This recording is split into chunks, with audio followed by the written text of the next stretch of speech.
The stage lights were blinding. The crowd, a sea of eager faces, watched with hungry anticipation. My wife, Laura, sat beside me on the plush red couch, her perfectly curated smile masking the venom in her words.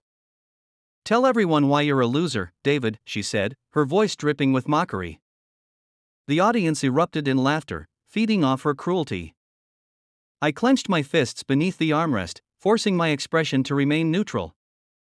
I had expected this. After all, she had always loved an audience. The host, a slick, grinning man in an expensive suit, leaned forward.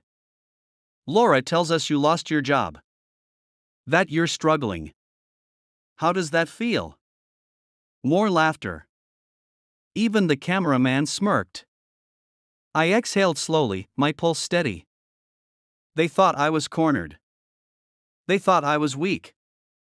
I reached into my pocket and pulled out my phone. The screen lit up. "Actually," I said, my voice calm, deliberate, "let me show you all something." The laughter stopped. Laura's expression flickered just for a second. Fear. And then I tapped the screen. I loved Laura once. With everything I had. We met 10 years ago, me, a rising tech entrepreneur, and her, the beautiful, ambitious PR executive. She was magnetic, her charm effortless. But beneath the laughter and perfect smiles, there were cracks. Subtle at first.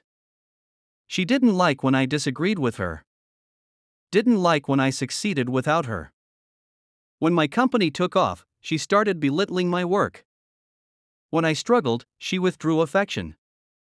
And when I finally lost everything after a corporate betrayal, she saw it as an opportunity not to support me, but to destroy me. I overheard her one night on the phone with her lover. "He's pathetic now. A joke. But don't worry, I have a plan. When I'm done, everyone will see him for what he really is." That was the moment I stopped loving her. But I didn't react. No, that would have been too easy for her. I smiled. I played the broken husband. And I waited. Laura believed I was too weak to fight back. That I was drowning in my own failures. She didn't know I had been watching her. She didn't know I had every message, every email, every call recorded. Or that I knew about the money she siphoned from my accounts. Or the lies she fed the media, twisting my downfall into a public joke. She certainly didn't know that I had spent the last 6 months preparing for this exact moment.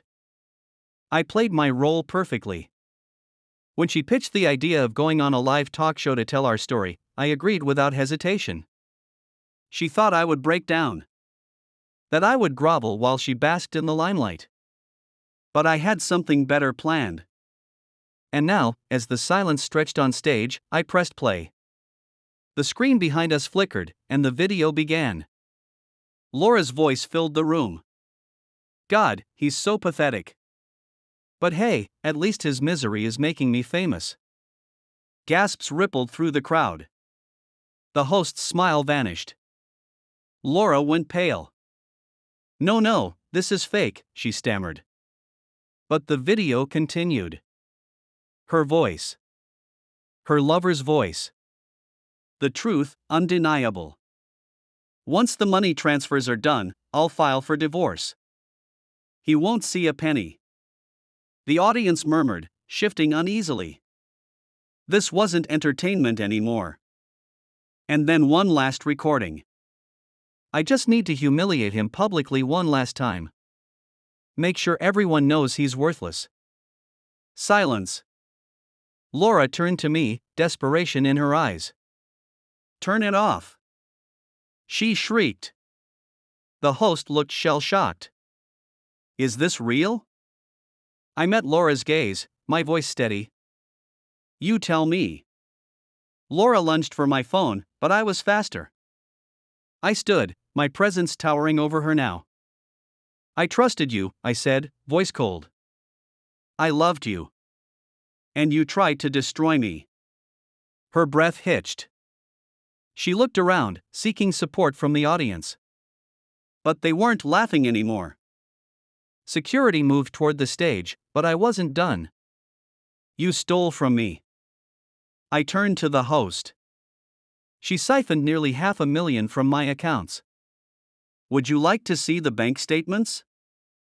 I pulled up another file. The numbers didn't lie. The host's expression darkened. The network execs murmured behind the cameras.